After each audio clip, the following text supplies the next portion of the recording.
So we've got Wendy Woods here now, Watershed Solutions. Wendy, how are you? I'm good. I'm good. She was excellent. I know. Amazing. Wonderful. I think everyone feels uplifted from Yeah. Thank you. Have a great day. that. Bye. Okay, see ya.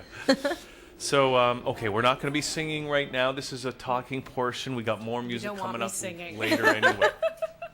Who knows? So- We can be discovering new talent here, and you're not even letting us I try. don't know about that. So, where do we start? Because you do stuff with stress management and training solutions for corporate environments. Yes, for corporate environments. Well, I'll tell you a little bit about my story and how I got to that. I worked many years in corporations. I did an MBA. And then what happened was I ended up in a job where I was really unhappy. I don't know if you've ever been in that Yes. situation where it's like, oh, every day coming into work was painful. And I realized I had to find what my passion was. And so I went through a process with a career counselor and realized that training was my passion, being with people, helping people. And that led me to develop a company where we're focused on helping people in the workplace in skills that you don't learn before you go into the workplace. Right.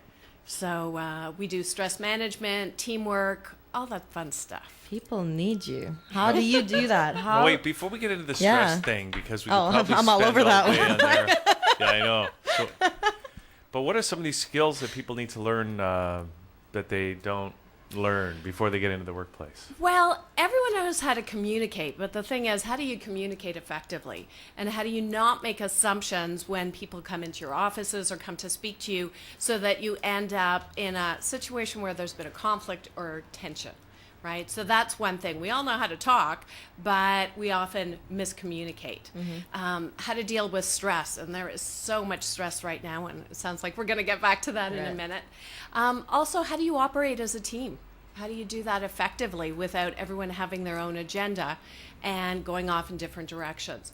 So we have the skills, but they need to be refined to be effective in the workplace and to be successful.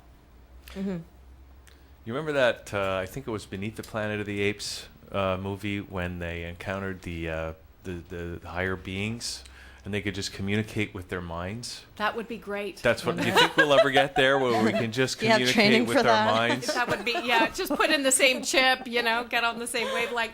Well, and that's what we, that would be such an easy way. Maybe fast forward 20 years and doing that. But it's learning how to communicate in an environment where there are deadlines, where you're with people that, you wouldn't normally be friendly with or necessarily want to be spending time with, right? Yeah. So, That can be really difficult though, because certain people just don't mix well with certain other kinds of people. But corporations, companies, organizations, you can't avoid that. I don't think you can avoid that because you need all those different kinds of people you do. doing And their thing. absolutely. And often the people for me, I'm a more creative type, someone who's analytical. Sometimes I'm like, okay, can we just focus on the big picture? But you need those analytical people in a work environment because they're going to do the number crunching and ask those good questions. Whereas if I'm on my own and don't have those people, I'm going to be like, oh, yeah, let's just focus on the big Well, is picture. that part of the teamwork where it's like everyone needs to recognize their importance and the other people's importance? I may not understand you, but your role is important, right?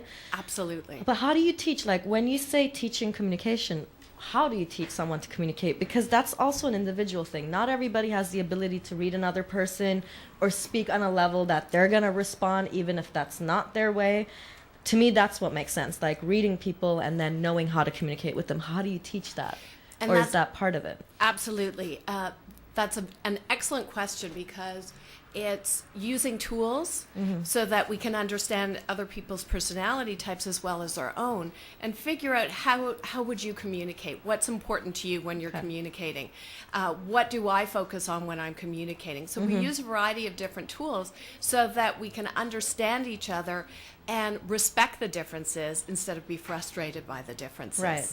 And another key element is stepping into someone else's shoes, right? I can if I stand in your shoes for a minute and try to think, okay, what's going on for her? Does she have a busy day? Is there challenges going on at home? I'm going to approach you in a very different way than if I think, oh, I've got this deadline, I just have to get it done, or I'm just so caught up in my world that I'm not even thinking about Exactly. you. Yeah. Which is, I think, part of the, it's a stressor in the corporate world, is that it is just about your work. No one is really sitting there considering, what is this person going through outside of here, or how is it going to affect my business that they're coming into work, right?